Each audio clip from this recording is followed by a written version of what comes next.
So what's the deal with Iron Man 2? Are you Tracy Morgan? Was that supposed to be Seinfeld? No, it was. Are you lying? It was more of like just a. to be Seinfeld. Was it? It's Tracy Seinfeld. I'm not. Seinfeld, Jerry Morgan. Okay, Jerry Morgan. do Seinfeld then. What's the deal with Iron Man 2? Okay, you're better at that. Do Seinfeld? Come on, George. It's Iron Man 2. You've never watched it? It's better than your piece of crap. So I think we could say. I think we could say we're all three equally good at Seinfeld impressions. I feel like my Seinfeld's pretty. What's the deal with Iron Man 2? And that's. Oh, well, Rhodey comes in and he's not even a part of the movie. Tony has palladium poisoning. Justin Hammer. Now I'm doing an impression of your impression. I got to refocus. I think we've done enough silly stuff to start. What's the deal It always has to start with what's the deal. with Iron Man? You sound more like Don Knotts now. Oh, that's not funny. He's dead. So is Seinfeld. To me.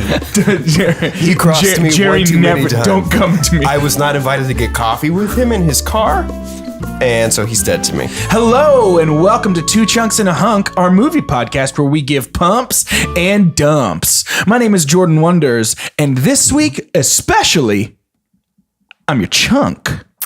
I'm Doge, and I want my junk. That's good. My name is David, and I am the Strategic Hunk Land Enforcement Investment Logistical Division, or something like that. It's still spelled shield. So. Either way, whether the words were right, the acronym stands. It spells shield? That's perfect.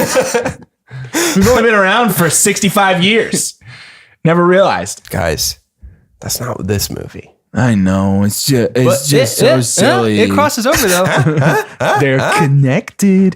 Hey, I've actually been thinking a lot about this. Yeah.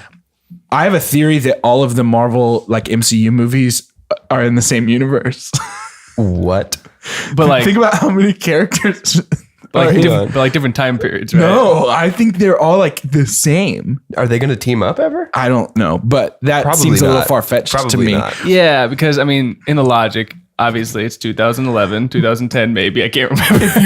If you watch the movie Captain America Civil War, if you pay really close attention, Iron Man's actually in a lot of those. Shoot, is he just in the background? Yeah, no, What on earth? dude, he walks through the foreground. He's got lines. Are you kidding me? How did I I'm miss that? dead I thought serious. that movie was about Captain America. I know. I think there's a lot that people are missing out on in the MCU. There's a lot of connective tissue there. That's really why people tune in. This hard-hitting investigative journalism podcast of ours.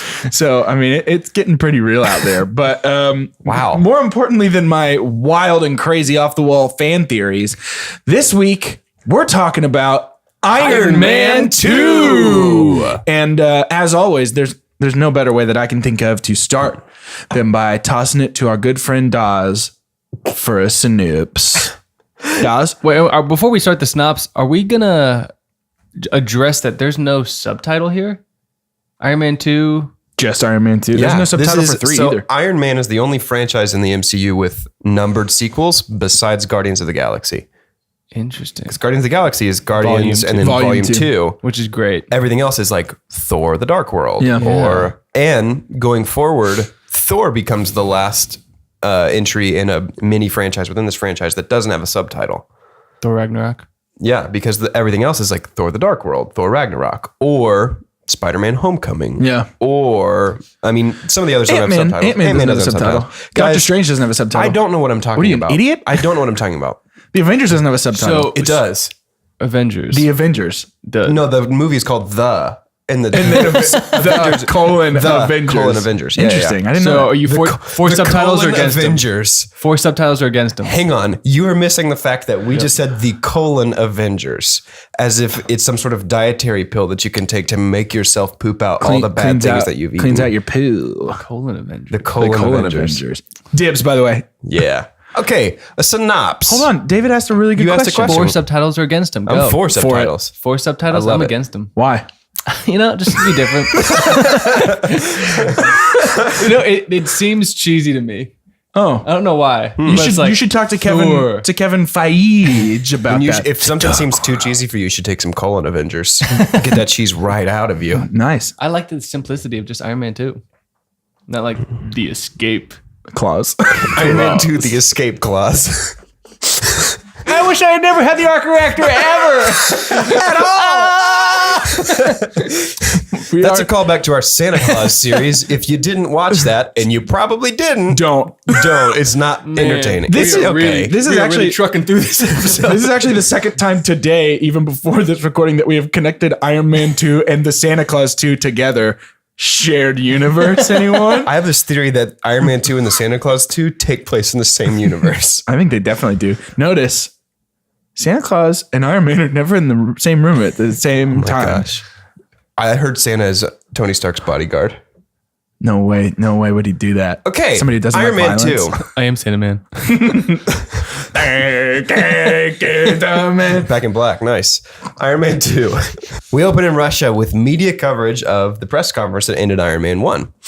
A dying man lays on a couch named Anton Vanko. The couch is not named Anton Vanko. The man is named Anton Vanko. And he points to the TV screen and tells his son Ivan, "That should have been you." Should have been you. Immediately after he dies. Exactly. Good, convincing fake Russian voice. Faux Russian, freshen.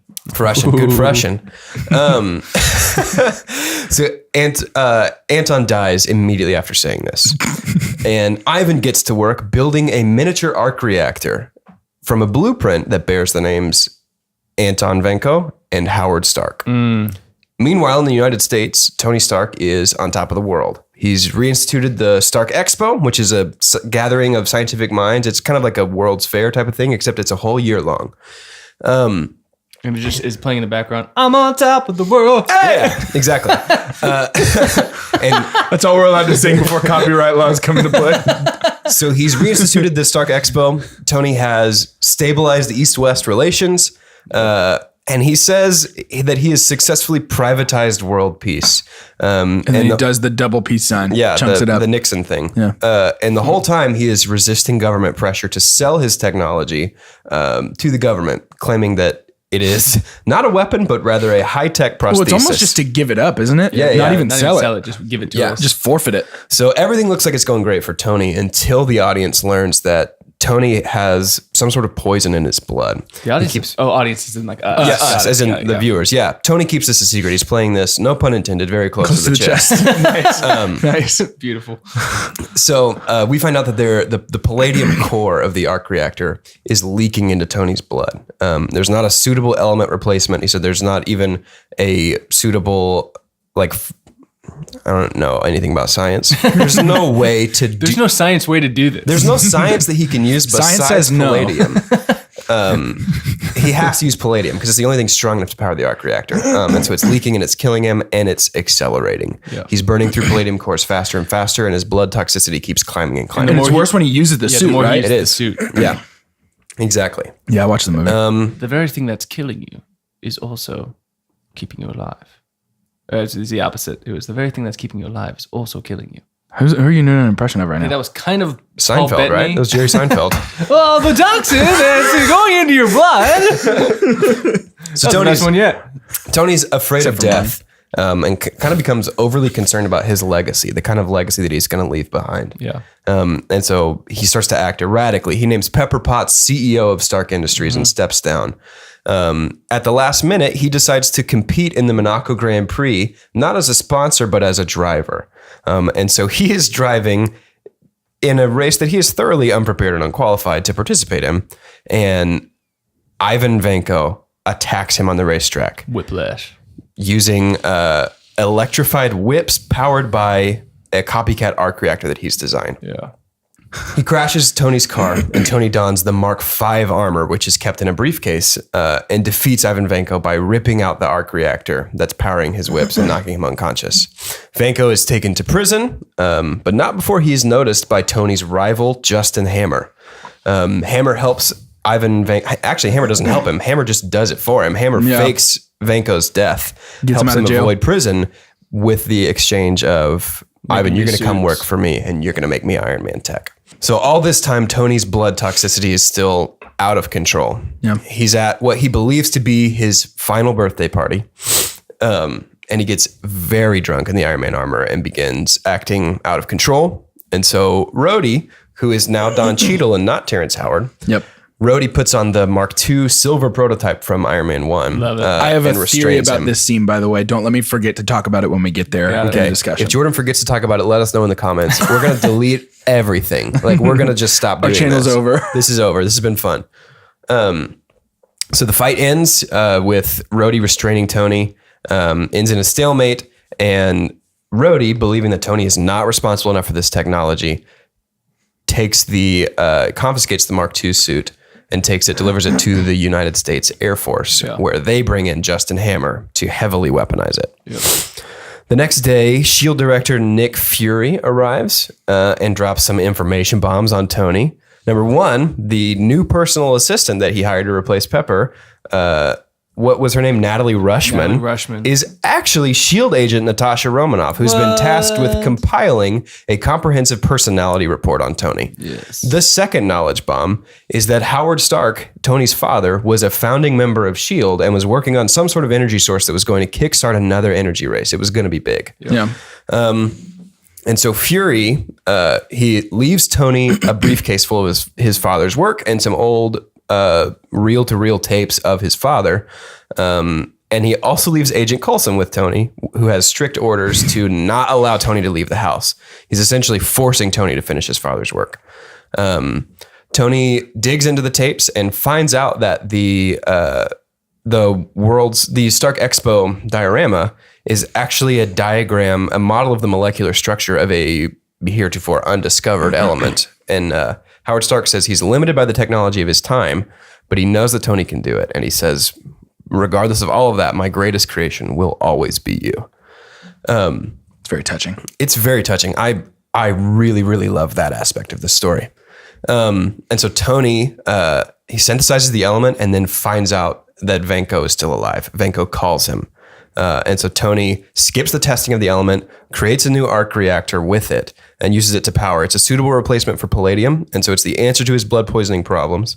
And so he uses it to create a new arc reactor, installs the arc reactor, assembles a new armor. This is the Mark VI armor. It has the triangle arc reactor in the middle, and it's probably my favorite Iron Man armor that we see up until Civil War. Yep. Puts on the new Iron Man armor and flies to the Stark Expo where Hammer is making a demonstration. Hammer is at the expo currently unveiling the work that Vanko has done for him, which is a series of armored drones for each branch of the armed forces, minus the Coast Guard. Hashtag Coast Guard got snubbed. Tweet at us. Hashtag Coast Guard got snubbed. It's no fair that they don't get any drones. But this fleet of drones is led by Colonel Rhodes in a heavily weaponized and tricked out version of the Mark II armor. Bulky Iron Man suit. It's super bulky and it looks awesome. Mm-hmm. I love his look in this one. So Tony arrives in his armor and tries to warn Rhodey and to interrogate Hammer. Before he can do anything, Ivan Vanko remotes in and controls the drones and controls Rhodey's armor and attacks Stark. Tony flies up out of the roof and takes the fight away from the people who are attending the expo. Meanwhile, Pepper goes and interrogates Hammer and has him arrested. Happy Hogan, who is Jon Favreau, who is the director of this movie, who is Tony's bodyguard, who is the elf, who's the dentist from Elf, who is most notably known for as the dentist in Elf, or the doctor in Elf. You might recognize him. He's so good in this, by the way. So Natasha Romanoff and him go to Hammer's headquarters to try and take out Vanko at the controls, but when they get there, he's already left. While she's there, Romanoff is able to reboot Rhodey's armor essentially and give him control of his armor again. And so now working together, Tony and Rhodey defeat the drones, and then they defeat Vanko, who has now showed up in a huge armored suit, complete with his signature electric whips. Once he's defeated, he seemingly commits suicide. And I mean, he commits suicide, but we have to say seemingly because it's a comic book universe and he could come back. But he commits suicide by activating the self-destruct feature on his armor and the armor of all the drones. Tony races to save Pepper and get her out of the blast radius. He rescues her. They share an intimate moment and their first kiss on a rooftop before being immediately interrupted by Rhodey. Yes. A few days later, Nick Fury hands over the comprehensive personality report that Romanoff has put together on Tony. And it ends with the conclusion that Iron Man is right for the Avengers Initiative, but Tony Stark is not. They say that he's a textbook narcissist. He's deemed too unpredictable and too selfish to really be part of a team. And so Nick Fury offers him the opportunity to stay on as a consultant, and Tony says, "You couldn't afford me anyway," and walks out the door. We cut to credits. Meanwhile, in New Mexico, Agent Coulson pulls up on the edge of a giant crater. He steps out of his SUV and calls Director Fury and says, "Sir, we found it." The camera pans to reveal an old Norse hammer with a leather grip on it. Thunder rolls in the distance, and we cut to black. And we are all excited for Thor. Yep. Hammer time. Before we get to Thor, Hammer time. Before we get to Thor, it's Justin Hammer time. And we got to talk about Iron Man 2. That's true. Let's talk about this movie. Fine. So, opens up right from the get-go, and we hear Tony Stark's conference room voiceover, where he says, "I am Iron Man." Yeah. But you're seeing just a cold winter of Russia and Ivan and his dad watching the TV screen where he announces he's Iron Man. Yeah. And I just want to give a pump straight off the bat because I was loved like, that this so much. opening is so good. It was Because I was awesome. coming off of Hulk and I was like, oh, I'm in a different movie now. Yep. Like Iron Man just knows what to do. Yeah. Jon Favreau knows what to do. Yeah. And then we see Ivan for the first time and his dad, Anton. And basically, you just realize there's bad blood between the families. You don't know what it is, though. Sure. Yeah. You just know that. I love the opening scene where he's creating an arc reactor. Yeah. And there's just a wall of Tony Stark. Yeah. And all of the news clippings of Man of the Year, Yeah. Iron Man saves us. You've got the one of him and Obadiah from the first movie. Like That that picture that they took. Yeah. which means he's been following him for a while. Yeah. And you just realize that there's blood in the water. As we would say. There's blood in the vodka. There's blood in the vodka. If you're Russian and you're listening to this, I'm so sorry. That's pretty offensive, probably. And then we go from there to the Stark Expo. Yeah. And I want to give a dump right off of the bat because in the trailer, there's a fantastic scene that's not in the movie where it's how the trailer opens, or one of the trailers. I didn't actually watch it before this one, but he's in that open plane carrier and he's about to jump out to do the Stark Expo, but he's with Pepper. And he says, "All right, how about a kiss before I leave?" And she kisses the Iron Man mask and throws it over. And he goes, "You complete me." I do I remember that. that. And jumps off the plane. That's great. It's so good. Yeah, and it's not in super there. Yeah, funny. you're absolutely right. And That would've he been has- awesome. He has to put the mask on in midair and then turn it on and go crazy. And it also speaks to their relationship, Yeah. which I think is the That's- reason they nixed it. That's one. Well, I think that would be awesome because that wonderfully bookends their kiss at the middle when they both let their guard down and they allow themselves to interact like on a real human personal level. The Iron Man mask in that opening scene would physically represent the emotional walls that they both put up between one another. I hate that they cut that. I would Yeah, love that's that. awesome. It's such a good scene. So yeah, I'll agree with your dump on that part wasn't in there, but I would like to pump just on the whole diving out from the plane. Getting hit by a firework. Yeah, it's Yeah. so So good. good. I just remember it started in it was AC/DC, right? Yeah. And Yeah. like AC/DC starts up and he's about to jump out of the plane. And I even watching it yesterday, it started up and I was just like, yep, Yeah. this feels right. yeah. Yeah. We're back. he's Oh, we're back. he's so like such a pompous jerk. Oh yeah. But I think once you've watched Iron Man 1, and especially after we like watched it critically and really dug into it, it's easy to see that whole persona that he puts on is just a deflection. Yeah. That he's so, I mean, exactly what we said last time we talked about Iron Man. He's so scared to waste this second chance that he's been given. Yeah. Yeah. And that comes through even later in the movie as he becomes overly concerned about his legacy. And that's a main theme of this movie is fathers and sons. Yeah. Well, and that's something. But when he goes to the Stark Expo, the first time I watched this, I was like, he's really cocky. Yeah. And did he not learn anything from the first movie? That's how I felt. Sure. But then I think it later you kind of have the resolve of, okay, he's dying. Yeah, it shows Yeah. it's deflection. Because he immediately walks off stage and checks his blood toxicity. Yeah. And that's such a humanizing moment for him. Yeah. And so I think what it is, when I first watched that, I didn't like it because I was like, did he learn nothing from the first movie? Right. But then I realized, I think he spent so many years as this reckless bachelor, and now he realizes he's about to die. and he doesn't know what to do. So he's almost, as we would say in the Christian community, backsliding into his old ways. Because he doesn't know what to do. Yeah. And so I actually ended up liking the fact that he's totally using it as a masquerade. Yeah, that's how I felt, is that it was a deflection so he didn't have to talk about or reveal to anybody that he was dying, because if he started acting different from what they expected, maybe that it would lead to questions that he didn't want to answer. Yeah.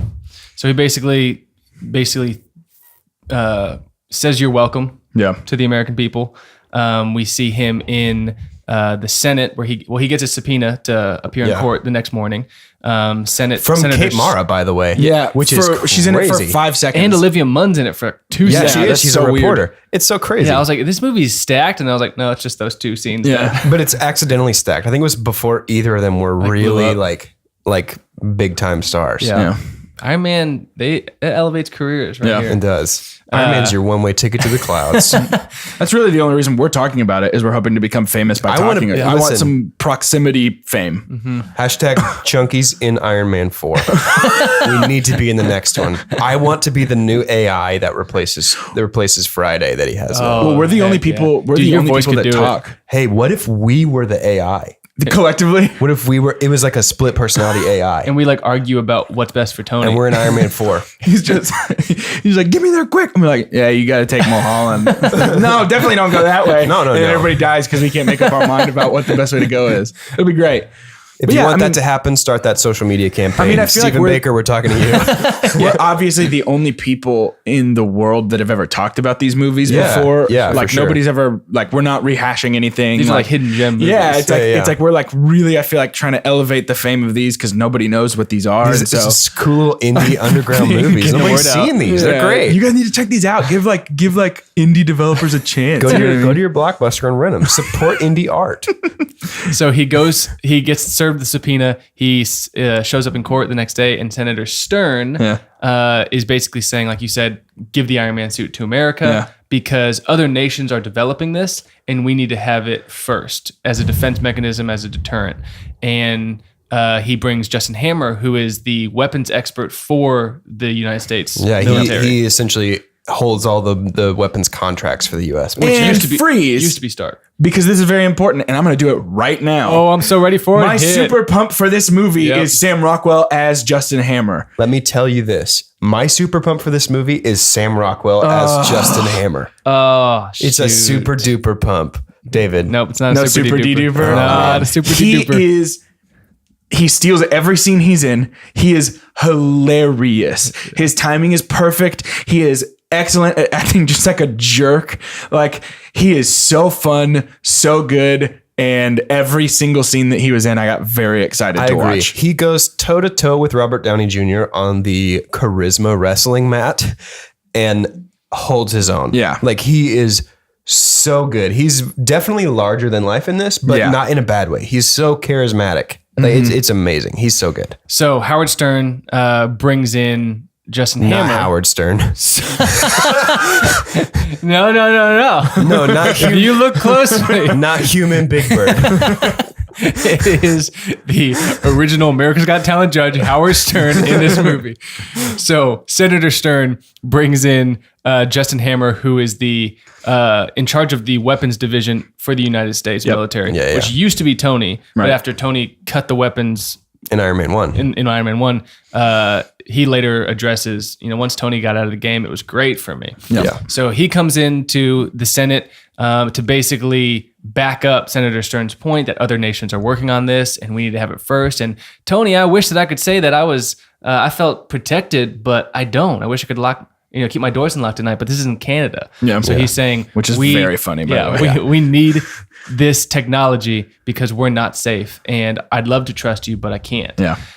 So Tony kind of is getting beat up in this scene, and it kind of looks like they're winning. They're making really good points. Right. But then Tony takes out his little phone, Apple TV, airplays it, boom, shoots up and sees the other nations working on Iron Man tech. None of them work. And they're so far behind. Culminating in the big reveal, the last clip he shows is Justin Hammer and Hammer Tech working on Iron Man technology. And it failed. I'd like to point out that pilot survived. I think that's so funny. And so basically you see Tony Stark actually incredibly won that debate. Yep. That's when he says, "I have successfully privatized world peace." Yeah. Is the Nixon thing. Because you want my property, you can't have it. Yeah. That's true. Yep. It's him. He says that it's not a weapon, it's a prosthesis.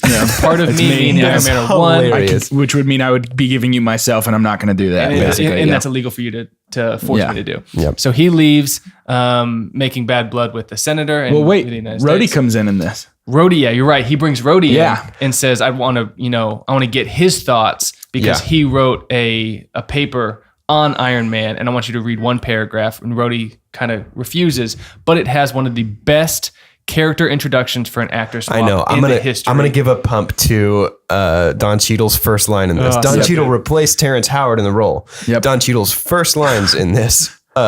Tony Stark says to Rhodey, "I didn't think you'd come, or I didn't know you'd be here." Yeah. And Don Cheadle says, "It's me. I'm here now. Let's get on with it." Yeah, like And that's the greatest thing in the world. It's so funny. It's so good. It works both as Rhodey and as Don Cheadle, just being like, not Terrence Howard, and here we go. He's It's talking me, to I'm Tony here, and let's to get on me with it. and the But audience. on that note, I just want to pump on Don Cheadle. Yeah, he from this movie onward is one of my favorite aspects of the MCU. I did not care for Don Cheadle when I saw this, and Really? even carrying forward into like Iron Man 3 and even into Age of Ultron, I was like, Really? I don't really love Don Cheadle. But as I've gone back and watched this, it's clear to me that Don Cheadle and Robert Downey Jr. have a lot more charisma in their interactions together. off the charts chemistry Yeah. between those two, I think. Yeah. Well, I think So they're really They good play friends off in of real each other. life. Yeah, they are. And they play off of each other so well. The rumor is that there was a lot of bad blood between Terrence Howard and Jon Favreau. Terrence Howard says that a lot of his material was cut, and he complained about the direction of the character in Iron Man 1. And Jon Favreau says, well, it cut it because he couldn't find anything usable because he was so bad in this movie. Oh, no. So there's quite a bit of bad blood, and Terrence Howard at the time was very vocal about his frustration over not being asked to return. No kidding. So there was blood in the wood. Blood in the vodka. Yeah, I loved Don Cheadle, and it's 100% their chemistry. And this is I guess we're not in Avengers yet, but this is two cast the first team change up. in the MCU that I didn't like at first, the announcement of it, and now it's like, could I have it any other way? Yeah. Nope. Yeah, for real. That's so funny. I don't remember ever having a problem with it. As soon as I saw Don Cheadle and they were like, this is Rhodey, I was just like, okay, fine. I think I always like keeping the same actors. Like, Sure, it makes it feel yeah. more real. So Yeah. anytime there's a change, it's like, oh, that sucks. Thankfully, Don Cheadle's been so consistent ever since. It's true. And so is Mark Ruffalo. Yeah. Oh my So gosh. it's- they've both been incredible decisions. Absolutely. In the long run, but in the moment, you're like, they've changed actors. Like, I feel like in spite of the, I think undeserved reaction to this movie as being like a weak MCU entry, I think that this movie is when the kind of nebulous ideas about the MCU that were present in Iron Man and Incredible Hulk really solidified into something that we can still see today. You know what I mean? Like, we can still see this 16 movies later in Infinity War, that it's still like, it's this, it's Iron Man 2 carried all the way to the end. well, and we've talked about it before where Kevin Feige said, it's hard to not play with all the toys in the sandbox. And we talked about this was the first one where they tried and maybe they realized that it was too much. I didn't get that.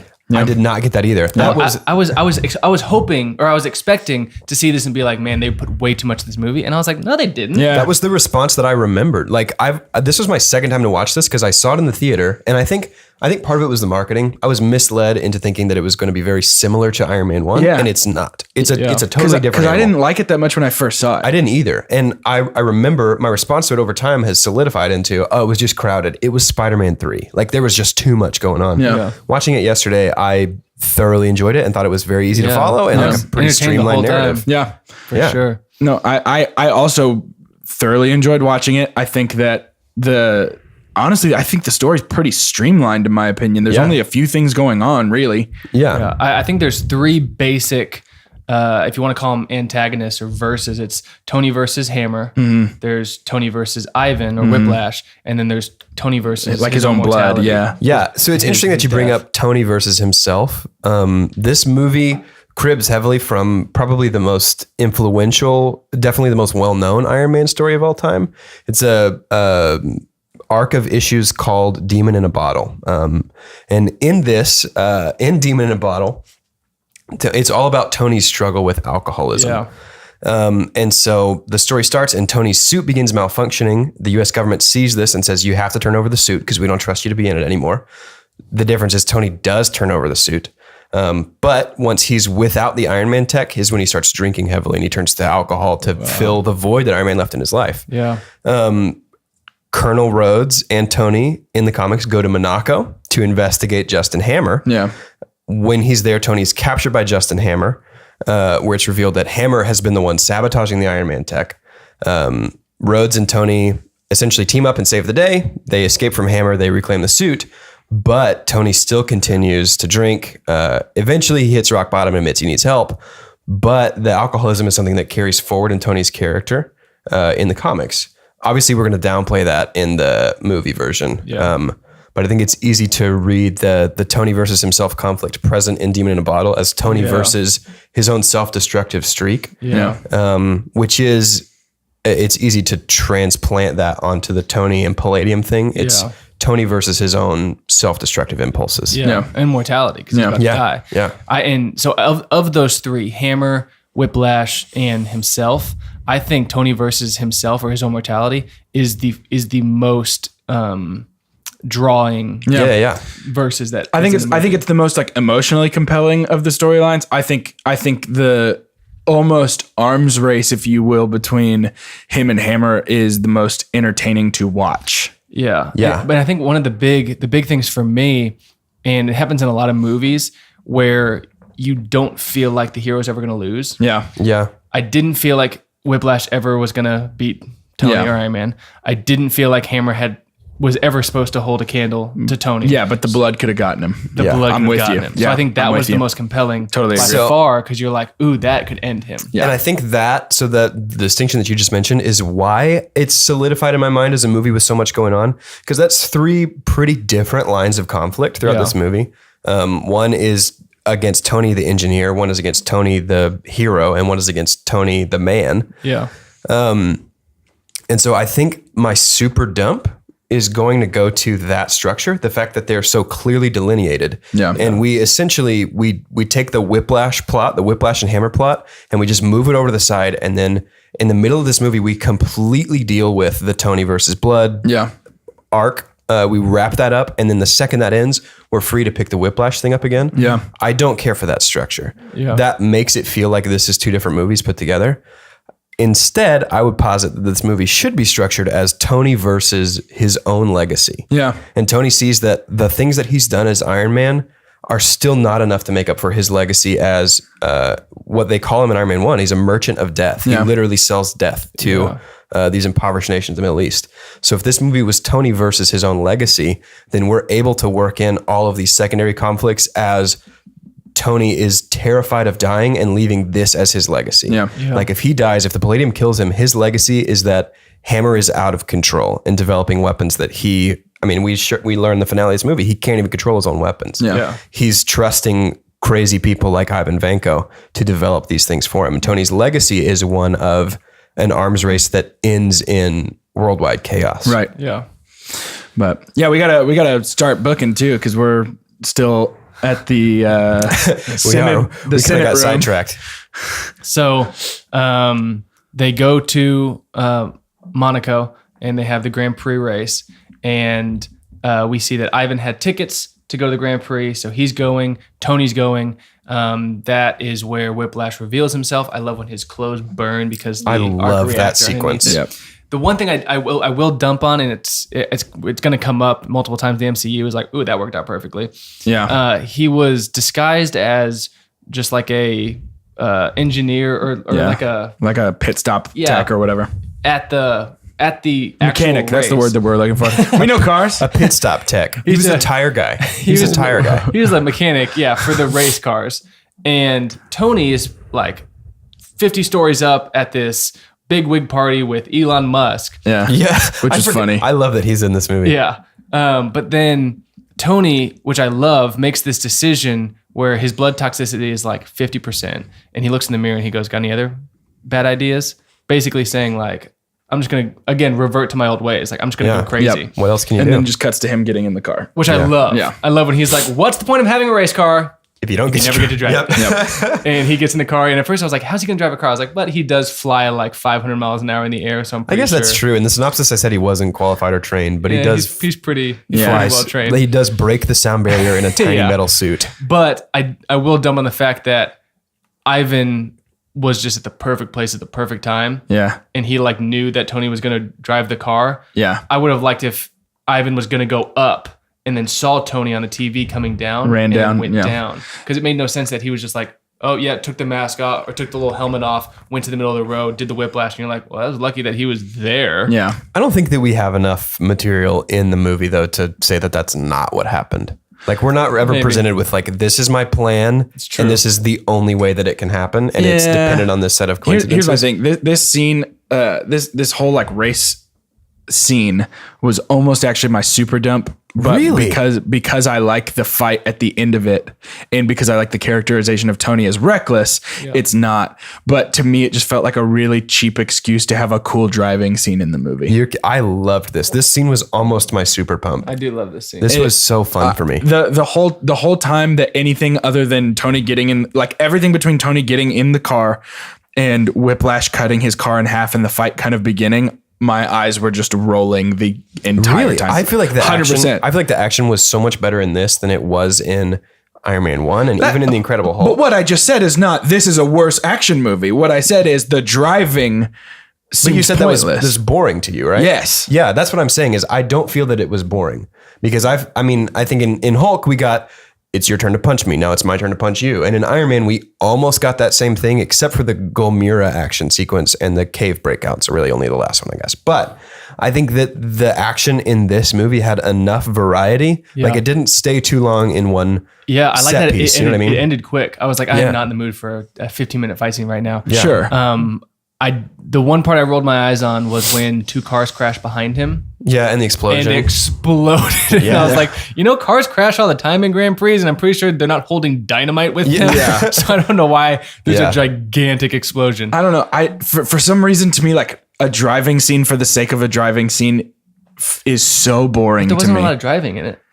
But I guess for me, it was just like, why not have Ivan show up at the start line and start the fight right there before Tony ever gets to drive? No, Because I like the driving scene. I don't. Anyway, But I do We're allowed to disagree. I do love when Happy runs him into the fence. My gosh. I And then love that. Tony's like, "Were you trying to hit him or me? Because I don't know." And then Ivan wakes up, starts whiplashing the car, and Happy was like, "I'm gonna get the guy," and just keeps reversing. And the door keeps closing. Those like panicked interactions between Tony and Pepper and Happy right Yeah. there are so good. I love those. And I think they're because there's a rumor that this movie also had no script. really? So Justin Theroux is credited as writing it, and you may know him as Mr. Jennifer Aniston. Yeah. Interesting. So he's Is he the credited. first one too? No. He's okay. credited with writing this movie, but a lot of the rumors that they gave their actors space to improvise, and I think the perfect example of that is Gwyneth Paltrow's first scene where she sounds like I do. She's like clearly sick and has like a nasal Yeah. thing going on, and Tony. Robert Downey Jr. really just completely rolls with it and is like, "Hey, if you're sick, please wear a surgical mask." You know, I love that. It's so great. Yeah, that's great. And this is the first time that we've seen several, since the movies have continued, but the first time that we've seen a portable, sick, Yeah. dope, Oh my awesome gosh. Iron Man suit. That was also almost my super pump. The Yeah, briefcase. it's super cool. The first time I saw the briefcase scene, when he put his foot on it and strapped it to his chest, I was like, "Oh, Yep. shoot!" I even did that yesterday when I saw it. It's I was so like, cool. that is the coolest and thing. then he just pushes the car out of the way with his legs. Oh, it's so great. God. But something else during this scene that I noticed yesterday, so this is my third time ever watching this movie. In the first two times that I watched it, I did not care for Whiplash as a character or for Mickey Rourke as Whiplash. Something changed in me. Yeah. I pretty good. loved him. I mean, he's definitely scenery chewing. Yeah, and he's a little two-dimensional maybe, but Yeah. ultimately, like, he was cool. And I think Mickey Rourke as a Russian was Scary. pretty convincing. And I think it's okay that he's two-dimensional if it's back to what I said earlier, if the conflict is not Tony versus Whiplash. Right. If Whiplash is an externalization of Tony's fears about his own legacy. Right. Yeah.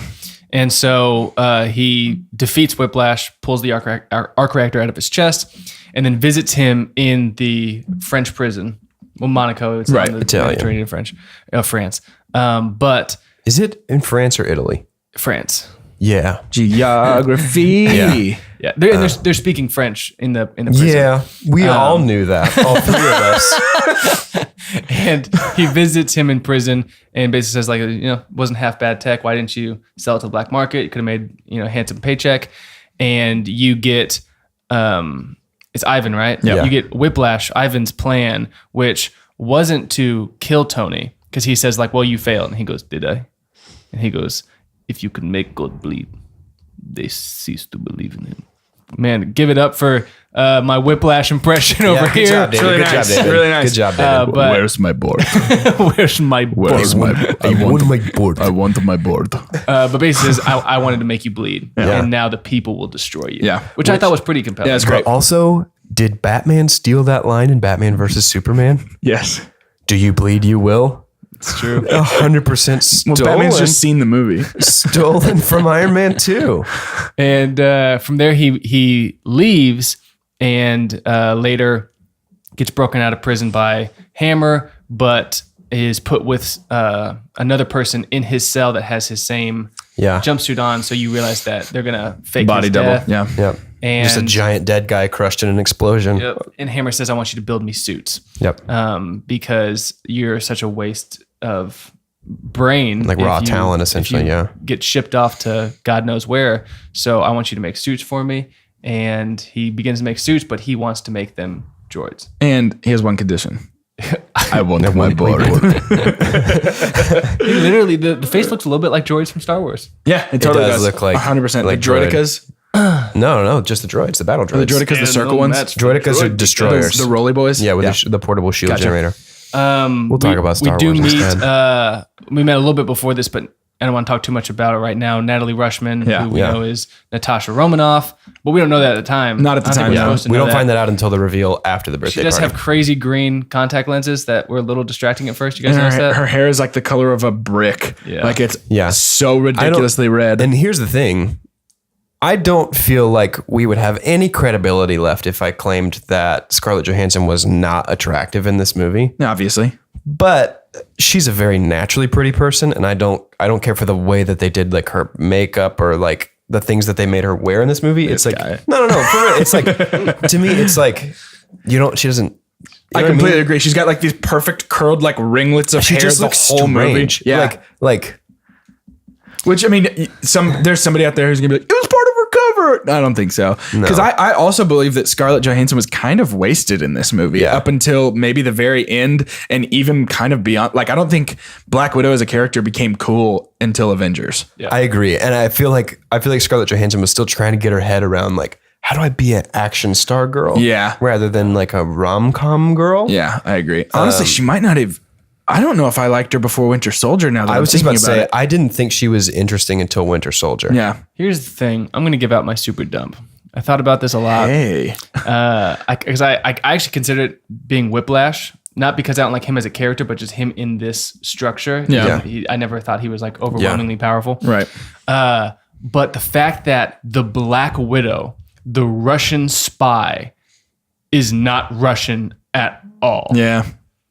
Like read any comic book, look at any of the animated series. Like Black Widow is 100% Russian. She's a Russian spy. You don't know if she's good or bad. She's kind of like Catwoman. Yeah. Yeah. You never know what she's gonna do. Yeah. And they've still tried to allude to that, even in Avengers. Like, oh, she was able to break him, and it's like, I know she's good the whole time. Right. Yeah, a lot of the information we receive about Black Widow is told rather than shown. Yeah. And so it's hard to buy into Like the Black Widow should be sketchy. Yeah. Black Widow, we should sometimes think that she's on the other side. Yeah. And they kind of play like, oh, you're always playing a double agent, in are you? Civil War, it kind of works out like that. And I will say, I do love her intro scene in Avengers. We'll get to that, obviously, but yeah. like I think that's a perfect characterization of her. When she's getting Yeah. interrogated. And I do think that this version of her in the movies though is more accessible than her version in the comics. Probably. because she has like the craziest, most convoluted character history in the books. I actually have no problem with her like not seeming super Russian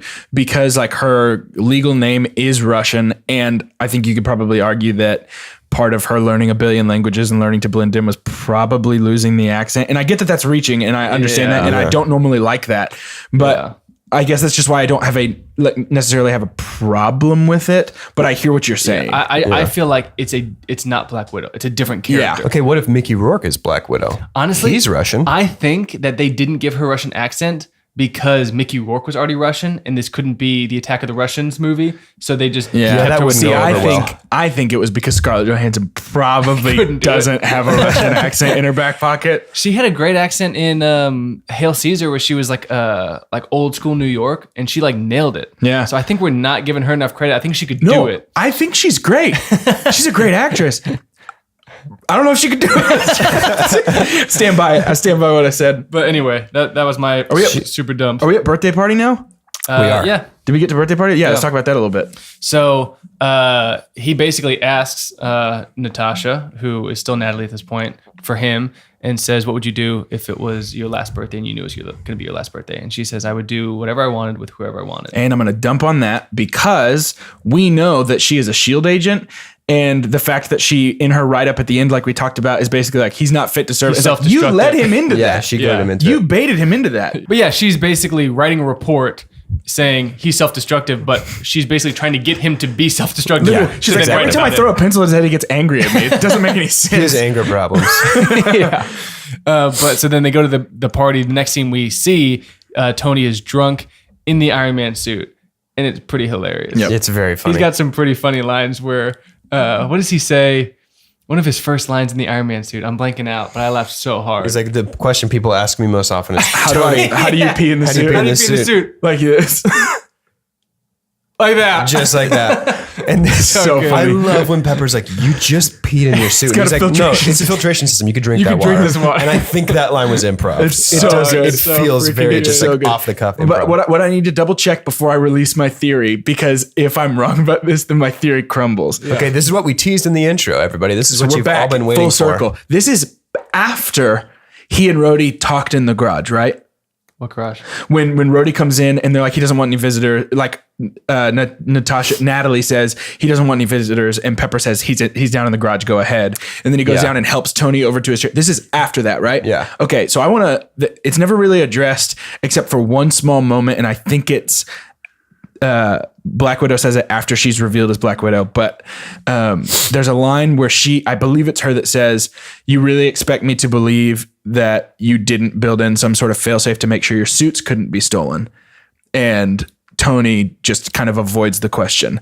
What I think is not really that big of a theory, but what I think they're hinting at is that I think there was some sort of plan formed to where in that garage when he helps him over to the table of like, take the War Machine suit, give it to the military, and claim that this is you taking my tech so that I can keep my real suit. That's exactly the way that I read it. Whenever Tony was silent on that, I don't know that the plan was like, I'm gonna get crazy belligerent. I don't drunk. think that was the plan. Yeah. I think the fight was real. Yeah, but I think that Rhodey chose that moment to be like, my guess is it was probably a failsafe of sort of like, if they put too much pressure on, take that suit and give it to them so I can keep the Iron Man suit. Yeah, and I think that Rhodey probably got to the party, saw what he was doing, and was like, this is too far. I'm taking the War Machine suit. Yeah. Because how else did he know how to put it on? Why was he accepted by the, that's what I think is that it was already designed for him to get in it. But I think that's what we're supposed to read into that though. When Tony's silent, we're agree. supposed to read that as he's dying. He's literally just, he gave Pepper his job. He's given Rhodey his tech. Like he's just trying to get rid of everything. Well, my theory was not that, my theory wasn't that was it so much as I think in the garage is maybe when that plan was formulated because they kind of hint that they're about to have a conversation and then cut away. Yeah. I can see that. Yeah. So he's super drunk. He's being destructive. He's starting to shoot bottles in the house. And this is after Rhodes has stuck up for Tony, saying no, he's good. He's going to come back. He can still protect us. And then he comes and sees him being completely reckless and says, Pepper, you have to stop this. Pepper can't stop this. So then Rhodey comes out with the Mark II suit, completely chrome. I love that suit. Which I'm going to give my super pump to War Machine, and anytime War Machine and Iron Man are on screen As together. War Machine and Iron Man, is that what you mean? Yeah. That's awesome. It is so. I mean, you could say it's both those characters Yeah, together. sure. But when he comes out, because War Machine, that was the first Marvel toy I ever got as a kid. Was War Machine? And I loved it. And so bringing that on stage for me was one of the most comic book to screen just mind blows that I've ever had. And it was perfect for me. That's awesome. And he That's comes so out great. and he's like, everybody leave. Yeah. Everyone leaves. And you just have Chrome versus red and gold. And he says, DJ, put a fat B so I can be my friend. And so I love that whole fight scene. that whole fight scene's so fun. I wonder if Robert Downey Jr. actually laughed and like couldn't get that line out, Probably. because that's a hilarious line. I feel like, and I agree with everything we're saying about him, but I feel like we're just like, I bet Robert Downey Jr. is a genius about everything. And every time we say something, my gut reaction is, yeah, probably. Like, he's so good. But they fight, and they basically end the fight scene by both putting their, what would you call that? Repulsor. The repulsor? Yeah. Putting I call them their hand. their Yeah, hand that one. The hand move. up, and they're like, don't do it. And he's like, I'll fire, fire then, fire. And they fire, and they create this like plasma orb that destroys everything. It's and the they Harry kick Potter back. versus Voldemort orb. It is. Yeah. 100% it is. And then you see War Machine leave and say, like, you don't deserve this suit. Yeah. Basically, I'm taking it. And there was a small dump where the suit looked like nothing happened to it. It was like prime condition. And you're like, didn't he just get the crap beat out of him? Also, it's a really heavy metal. It's more durable than the titanium gold alloy that he uses for the Mark 3 through 49 or whatever we're at now. So he goes, takes it to, I think the Air Force, but the military, Yeah. and says, we're going to weaponize it. Yep. Thank you, Rhodes. Hammer comes in, does a weapons demonstration. Best scene in the entire movie, in my opinion. This scene was almost my super pump. Yeah, where he's going through all the different, Belgians, they make more than waffles now. Yeah. Oh, this is what you want? All right, we'll keep going. He goes, too street for you? Too hood? All right. He pulls out the little missile. It's my favorite 30 seconds of the movie. Yeah. Great. He just talks about the missile that he calls the ex-wife. And he just goes on this absolutely hysterical rant about everything that it could do. This blows up the bunker under the bunker that you just blew up. I need to know if that was improv. I don't. Like if his I feel like it was either improv or he wrote it himself. if his descriptions of those weapons were improvised on the spot, then he is the god king of all movies and television. I'll That kiss is him on the mouth. The I don't even greatest, care. the greatest improv I've ever heard. If that was improvised, so Yeah, good. that scene is incredible. And part of me, the question for me in that scene, and later when it comes up when he fires the ex-wife, he knows he has the droids working in the background. So is he sabotaging the suit, or did he just really suck at making weapons? I think he sucks at making weapons. Yeah, he's I think bad. it was unintentionally a bad missile. Okay. yeah. I was confused. That's how about I that. read it, at least. I think that's how we're supposed to read it, because he was like, Hammer Tech? Yeah. Because And we're I do love when Rhodey goes, no, I want all of Yeah, it. he goes, I want of it. He goes, Yeah. which one?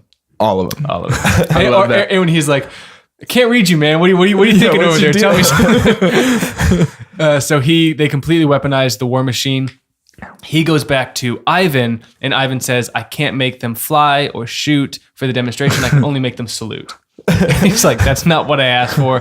So he puts him in the room with 2 guards, which he should have put a little bit more guards in there. Retrospect. probably he's a big, huge guy. Yeah. Hindsight's 2020. 2020. And says, Hindsight. I'm going to take your things away from you. You can watch me in the Stark Expo. Thank God I have the War Machine now, or else the presentation would be terrible. Yeah. So Justin Hammer goes to present at the expo. Then Ivan defeats and hangs those 2 guys. Yeah. Takes- Meanwhile, Tony's back at his lab working, Yes. like synthesizing the element, all that stuff. We kind of covered that in the synopsis, Yeah. so we can blow past that. Yeah, Shield goes, they make the new element, which my one question with the element. So we're to believe that the map of Epcot that Howard Stark created, hidden in that was the element? And thus my super dump for this movie. I almost super dumped it too. I think it is. I love the idea of the new element. I love the idea of Howard Stark handing it down. My super dump is the way that they decided to just be like, oh yeah, this giant thing that he built is conveniently the atom structure for the thing that he knew Tony would need someday to make more energy. Like, and okay, hopefully there's technology that's exists where he can like supersize Yeah. it, take things. yeah. Take things I'm going to out. run to the defense of that. He literally created all of that for Tony because he was like, this is going to change the world. Yeah. I'm creating the Stark Expo for you. I'm arranging these pavilions. I'm laying this out in such a way. I'm building this huge facility in a way that looks like the atomic structure of this element. And I know that you're going to be able to see that. Sure. And I hear you. And I, again, I love everything that you said about it, except the delivery method of Really? the ad. I hate that. No, not even hiding it. I'm cool with hiding it and like giving a hint to Tony. Yeah. For me, the whole thing is just I'll watch like Iron Man and National Treasure all day. don't even start with me. If you put lemon juice on the Stark Expo and heat it with a hairdryer, you got blow on it. No, I just don't like. I can't imagine a man as smart as Howard Stark being like somebody just walking in and being like, couldn't you just like write it down and like hide it in that same box for everything? I agree and then with he'd be that. like, no, shut your mouth. We'll build a park. And they're like Disney World. He's like, yes, but for science. I also loved how very Walt Disney he was. He was very well Really done. loved It was that. awesome. But the other thing, not only are we hoping that the technology exists where he can like completely declutter the entire map structure to find the atom and then like completely expand it to be the size of an atom. But man, there's something else. I totally forgot. I will say the execution of that scene is a little flawed. Like the music builds to this huge crescendo and he like claps and spreads his hands out and it explodes into a star map and it feels like the audience is supposed to recognize something about that. And it literally if for we me all know what it just those look looks like the scene from episode 2 when Yoda's like, lost a planet, Master Obi-Wan has. Jarvis literally just goes, congratulations, sir. It's a new atom. A new element. You have synthesized a new element. Here's the other thing that I'm gonna dump on, and you said that you loved it, so I'm sorry. But when when Howard Stark says like, Tony, you were always my greatest invention, or whatever, and you have that really like father-son moment, like, oh my gosh, you love me. That doesn't hold up with how we know Howard Stark treated Tony. Yeah. He says he never said he loved me, he never hugged me, and then we're gonna believe that he was like, no, he secretly like super loved you. I don't know. I didn't read that as like, oh, I secretly want to be this doting father, but I don't know how to say it other than in this video. To me, it was more just like, I'm busy with work. You know that I'm busy with work. We might not have the best relationship, but like you're the best thing that's ever come out of me. Like whether it's inventions or anything, like still the best thing I've ever done somehow is still you. That's how I read it. And I think I like that scene so much because it plays so well into my ideal version of this movie, which is Iron Man 2, what is a legacy? Yeah. Iron Man 2, the legacy The clause. Avengers legacy escape. Yes. Yeah, but to me, we set Howard Stark up to be this incredible workaholic that didn't have time for his son. And honestly, what it felt like was didn't care about Tony very much. Yeah. But then we see this video where he's like, no, I always cared about you. And it's like, oh, okay. That's how it felt for me. I think it would be I get more that. emotionally resonant if we saw that, if we could watch Tony watch that tape of his dad, and then somehow we, as the audience, like they communicated it to us that like Tony watches that and goes, that's exactly me. And like, I appreciate the sentiment, but that doesn't make me believe it. And I want to be better than that. I'm better than that. I'm not going to be That'd be workaholic. better. I'm That'd be not going to pour myself into these Iron Man suits. I'm not going to focus my whole life on this tech. I'm going to focus on Pepper and Happy and the people that matter to me. I agree. Yeah. But let's hit this final fight scene. Yeah. So basically, in the room that Ivan was left in, he kills those two guards, takes over, hacks into the mainframe, like every heist movie you've ever seen. I'm in. Yep. Firewall. I'm in. Takes over the droids, and Iron Man comes in to, like you said, interrogate Hammer and say, "Where is he? I know Ivan's still alive." And he's like, "Ivan, what are you talking about?" And then ring a Ivan bell. takes over the suits, takes over Rhodey, and they all start to try and kill Iron Man. And I love that Rhodey can communicate to Tony. Uh-huh. And he's saying like, I'm on your 6. I got you locked in. Like, I love I think the entire, scenes. honestly, the entire final fight scene, droids all the way through Whiplash minus open helmet on Whiplash. But that whole thing is maybe one of the best final fights in the MCU. It's so good. Flying through the air, my favorite part of the whole thing into the globe. I was about to say Banks in the globe. Hits the brakes, shoots up. Yeah. It looks so good. I mean, they got Iron Man's flight perfect. Yeah.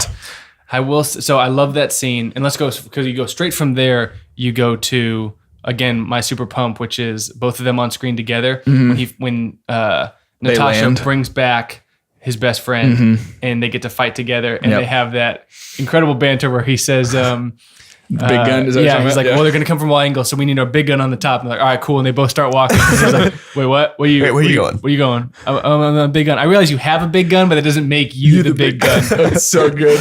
And then they all come. They create a perimeter with all of the different droids ready to show down. And the scene where their masks shut, which was in the trailer, where you were just like, this movie's gonna be dope. Tony proceeds to laser them in half, which normally, and I love the execution of this, because normally this would be a point where I would say, okay, perfect. Secret power that we've never seen, that nobody knew about, comes out at the end to save the day. Yeah. But they literally address it 2 seconds later. Yeah. And Rhodey says, couldn't you have started with that or next time I suggest starting with that? And he goes, I can only use it once. It's a one-off. It's and a then one-off. the capsule shoots out like, psh. Yeah. Yep. I think that is awesome. It was great. So well handled, in my opinion. Yeah. And like again, Whiplash. Then Whiplash comes. Yeah. In the perfect version of Whiplash, where he has his own suit, his own mask, gigantic whip, says he took Tony Stark's recommendation to do something double the RPMs. Yeah. And the cycles or whatever. Yep. Yeah. And the one thing that I really liked about that scene is it wasn't a long fight scene. Yeah. It was quick. I was expecting to go another 20-minute, and I was like, I can't do this. I don't want. They just fought all these droids. I don't want to watch a long fight scene. And he was only fighting for like a minute. Yeah, it was really quick. And then they go back to the scene where Rhodes and Stark blew each other up in the house. Do it again. Yeah. And he's like, you want to do it? Because So we know good. that it works. And even though it's going to hurt. It was a bigger explosion this time, too. Yeah. Probably because Tony's suit is more powerful. So Because he's got the new element. they beat Whiplash. Which, before we move on from Whiplash, I do just want to say, hey, Marvel, hey, all movies, if somebody in your movie wears a cool suit with a helmet and a mask on it, we know they're in there.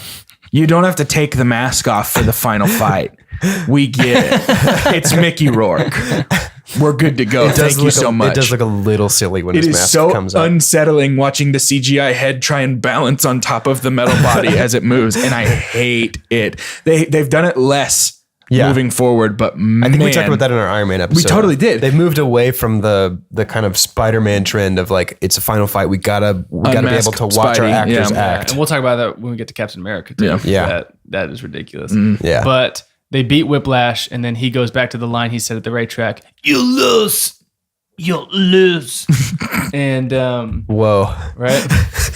You went Italian at the end. Really? You lose. You will lose. I'm gonna make that my text tone. Can we back up to the very beginning of this movie Whoa. for a second? Because when Mickey Rourke Talk about Whiplash, am I right, guys? Jeez. I hate that that's the best joke on this episode.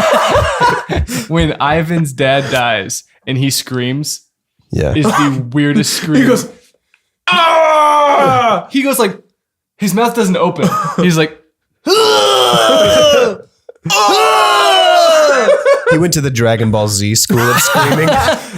anyway, flash forward to the end of the movie. We're back, and he says, "You'll lose." Right. And Wait, what does he say? You'll lose. It's the same cadence. I know. Every single It literally time. sounds like a soundboard.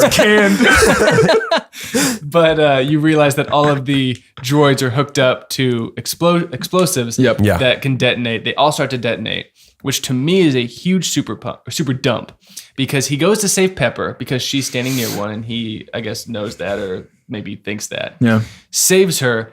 And explosions happen everywhere, and it feels like fireworks. They feel like they're celebrating it. It's like, and I'm what about all like, those people other are people? dying. Yeah, 100%. it's set up to like bookend and mirror the opening sequence with Yes. the fireworks. Yep. But And people, these are There's these are death happening. Yeah, detonated I'm a dump on bombs. that. Yeah. And That's he funny. saves Pepper, and not only saves Pepper, but then has like a 15-minute moment where him and Rhodey are both sitting on the roof, and you're like, people just exploded. Honestly, I haven't even thought about that until you brought that up just That was now. my first thought when he was like, Pepper, and zooms away. What did Rhodey do? Was Rhodey just like, man, there's like 20 I'll tell you other what- robots. I'll tell you what Like, Rhodey My did. first wow. thought was, how does he know Pepper's standing next to one? Yeah. That was my first thought. Here's what Rhodey did. He followed Tony to that roof. Yeah, he did. Yeah. He just flew behind Tony. Hey, I do want to say this. I want to pump on the characterization of Pepper saying, I'm not leaving this park till everybody's out safe. Yep.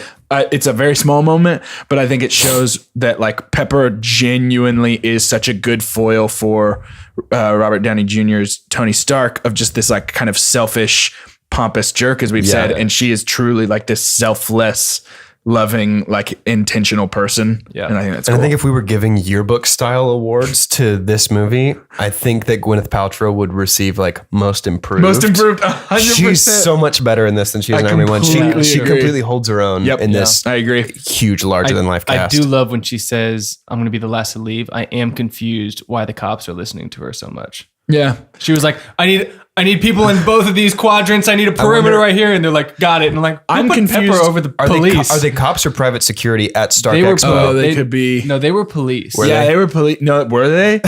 No, but they. Because they went to arrest Hammer. And she was Yeah, like, and she I guess- called 911. That's fair. And she's like, set up a perimeter. No, what And you you're don't like, realize why are is they- in the why are they comics, listening to her? 911 is the phone number for the Stark police It actually task calls a force, different universe. It calls Universe 911. where everyone is police.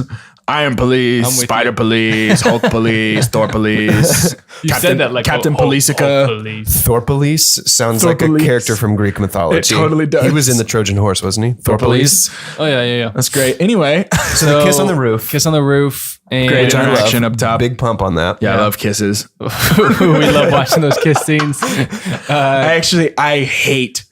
This is just something about me, just for those of you at show home. us. I hate on-screen kisses. I I thought you were understand. going to say you hate kisses. No. I hate watching people kiss on movies. I don't know what it is. It's just like For me, it's all so about close. It's all about how the sound is mixed. Oh, like if if they it's kiss, just they're like- just like. It's just, ah, And it's I the can't worst handle thing in the whole world. Yummy So kisses. They kiss, they get together. And basically, the movie ends. Yeah, Yeah, pretty much. And I believe it's a fade to black. I may be wrong. No, they all jump in midair with their fists up and freeze. Team Iron. Don't you forget about me. yeah, that's pretty much the end of the movie. Yeah. And then the next, the post-credit scene. Well, we get the epilogue. The epilogue of Iron Man, yes, Tony Stark, no. yeah, for the Avengers. You're right. Yeah. And he says, you can't afford me. Boom. He basically leaves, which comes up later in Avengers. Yeah. But we're to assume, I mean, since we now know that the Incredible Hulk takes place after this, we're to assume that he reluctantly says, I am going to in. work as a Yeah. consultant, and he goes to recruit. And he grew his hair back out to And started wearing worse suits again. Whatever. Yeah. Anyway, Yeah. Yeah, I don't buy that. I don't like it. doesn't matter if you bite, it's real. It's what happened. No, I don't think. Do we know that? Yeah. We do, yeah. Do we know that? Marvel. That's a good question. Marvel has released a timeline of these movies. sucks. And that is, So why do we watch Hulk? yeah, we hate Marvel. Let's go watch Justice League. Boo! Yeah, give me some more of that delicious Superman Batman action. But then we are in New Mexico and Coulson, which I'm assuming we have to fill in the gaps. That's why Coulson left. Yeah, he did. No, he said He says, that. I'm going to New Mexico. I gotta Land go- of Enchantment. I got stuff to do, which we now know. I mean, I talked about it last week. That's Coulson's That's the big hammer. week. Yeah. Like that's the hammer. That's also the same week That's that the college battle, the right? fight at the college in Virginia happens in the Incredible Hulk. Which, by the way, I know we're about to rate this movie and move on to ending this episode, but I do just want to say I would like to pump on Phil Coulson. Yeah. His scene where he's like, I've been ordered not to let you leave, and if you do anything, I'm gonna tase you and drop you to the floor while I watch Super Nanny. Yeah. Or I'm gonna watch Super Nanny while you drool on into the the floor. carpet. Yeah. And I out loud laughed at that. Like, Clark Gregg is so he good is in so good. all of these Phase 1 movies. is Phil Completely Coulson. agreed. He's really And- great and connective Shield. tissue for this. in Agents of S.H.I.E.L.D. as well. I don't acknowledge the existence of that show. We'll talk about why the existence of Agents of S.H.I.E.L.D. is problematic for character motivations in the Marvel Universe when we get to the Avengers. I know. don't watch it. I just know Jordan hates it. so I Tomato, like to- tomato. I like to tease him about it. Just like That's what we do here. toss a couple jokes. Okay, well, is it time to rate Let's my friends? rate it. Let's All right, rate. let's rate my friends. David, 4 out of 10. Doge, Dang, that's low. 13 out of 10. Makes up for the missing points. I'm gonna find the note that all this is on. Don't you worry. So There's the things about the movies. No, you do it. it's a You're good way one. better. So here at Two Chunks and a Hunk, we have come up with a rating system. It's the scientific cinema scale, and we have measured it against science, and it works. See, basically what happened was our dads left us this big diorama of a park, and when we flipped it up sideways, this scale was coded into the architecture. We had to find some atoms. It was pretty nuts. Anyway, the scientific cinema scale goes as follows. The best thing we can ever say about a movie is own it, don't lend it, buy that poster. The next best thing that we could ever say about a movie, buy it. Keep it in your drawer. That's what I'm saying. The next best thing that we could ever say about a movie is rent it. Don't buy it, but if you got a couple bucks to spare, definitely worth your time. The next best thing that we can say about a movie is stream it. Don't spend extra money. Please don't spend extra money. But if you have it available on a streaming service you already pay for, get after it. The next best and second worst thing that we can ever say about a movie is forget it. That just means you'd be better off if you pretended this movie didn't exist. And then finally, the worst thing that we could ever say about a movie. God hath forsaken us. God bleeds and people cease to believe in him. There is blood in the water. So, Vodka. who wants to go first? I don't mind. Do it. I'm locked and loaded. Who wants to go first? I will, I guess. Go. This movie was a pretty easy rating for me. This movie is solidly rent it. I would call this movie definitely good enough for a view, especially if you're going through the MCU movies. I think it is highly entertaining. I think it is fun. I do think that it is one of the weaker links in the MCU chain as a whole, but even still, it's a strong chain regardless. And so the weakest MCU movies are going to be better than a lot of the other superhero movies you see that are out there. And so easily and sturdily lands on a rent it for me. Also, rent it. Nice. I think you said it. I'd rent the movie. I wouldn't buy the movie, but I think it's totally worth a watch. It's super fun. I went in with lower expectations because I felt like I didn't like the movie. Same. Or I've heard that it's like the worst MCU a lot from people, but I thoroughly enjoyed it and would watch it again. So I'd rent it. Yep. So I say this every week. I own all of these movies and the special editions of all of them. So the question for me now becomes, was it worth it? Yes. When I went in to watch this yesterday, I came in from a more informed position than the first time I watched it. The first time I watched it, I would have given it like a 4 out of 10. I hated this movie. Now, I think I would say buy it. I really love this movie. And I'm not sure if it's because I'm unable to separate the actual product that we get from my ideal version that's all about Tony's legacy. The distinctions between the two are blurring. You like the Doge cut. Yeah, the Doge Rector's cut. Yeah. Exactly. The distinctions between the two are blurring the farther away I get from actually watching the movie. But I think I'm going to have to say buy it for this one. Cool. I think that's fair. Yeah, I think all three of us would agree, like, this movie exceeded what we thought our opinion was of it previously. Definitely. Like, I was expecting to just roll my eyes the entire movie. I didn't want to watch it. I didn't either. But I really enjoyed it. So that's awesome. Yeah. I'm glad that we did that. But anyway, time to wrap it on up. I don't have any closing thoughts. I think we covered this one pretty thoroughly, actually. I mean, Robert Downey Jr. in a black tank top was to die for. So, are you resurrecting your podcast about superhero pecs? Let's talk about it. Super Bods, when he grabbed that big old tool and was holding back that reactor, I was He looked pretty buff. That was a comically large wrench. It was enormous. Gosh, I wish I had that laying around my apartment just when I hit need it. You know? You gotta fix stuff. So before we wrap up the episode, or as we're wrapping up the episode, rather, we want to talk during about... the wrap-up of during the the episode? episode. Or after? During the rap-episode is what I just said. During the rap-episode. Hey, tune in next week for our rap-episode where everything is wrapped. It's pretty much our podcast. It's basically already. It's a 1 hour long rap. Also known as Hamilton. We want to remind everybody who listens or views that if you want to shout out on one of our episodes, post about us on social media and hashtag official chunky. That's CHUNKY, official chunky. And we will shout you out on an episode. And that brings us to our shout outs, of which there is only one for social media this week. And that is an Instagram account called Shoe World. They're probably our biggest fan. We hear you, Shoe World. We're coming more. I believe that they were actually talking about a type of shoe known as a chunky shoe because their picture was of shoes and had nothing to do with us. But thank you, Shoe World. What kind of shoes are you wearing? Shoes? I'm wearing Vans. What are you wearing?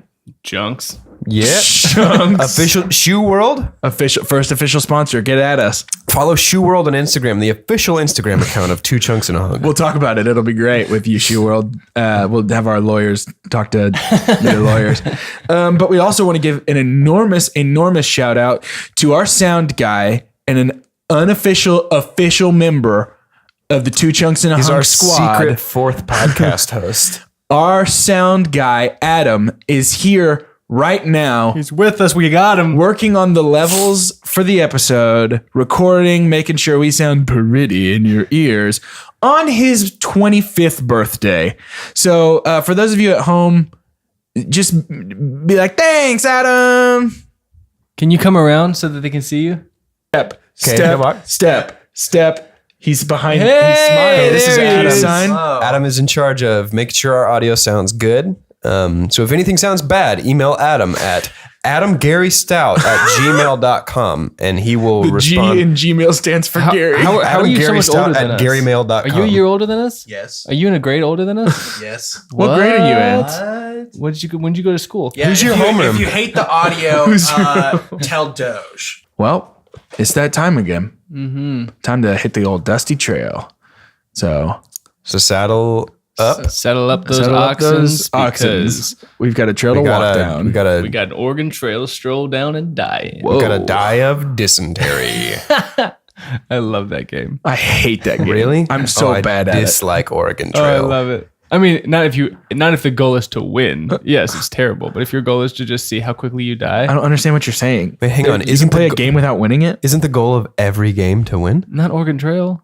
What? The goal is to play with a bunch of people and see who dies the funniest way. You know it's on the phone now. Is it really? Yeah. You can get it on the App Store. That was the most baby boomer sentence you've ever said. It's on the phone now. It's on the phone now.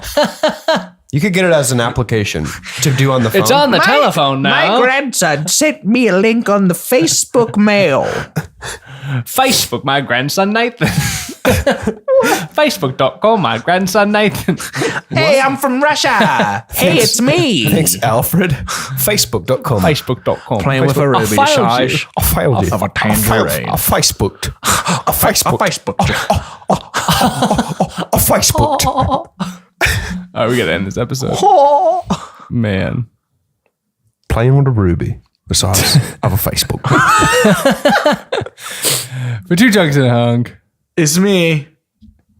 It's me. and it's me. Me. Me. Me. Me. Me. Me. Me. Me. Say me. We can't end every episode. Well, the episode's over, but since you're still hanging out here, why don't we toss some information your way? If you want to be the first to know when we drop new content, like us on Facebook at Two Chunks and a Hunk. Subscribe to us on YouTube or subscribe to us wherever you get your podcasts. And if you want a shout out on our next podcast, then hashtag official chunky. Yeah. That's CHUNKY. That's true. That's true. Well, we're done here, but I guess if you want to stay, I mean, we can just keep hanging out. What was your favorite part of that movie that we just saw? Did you like it? I bet they did.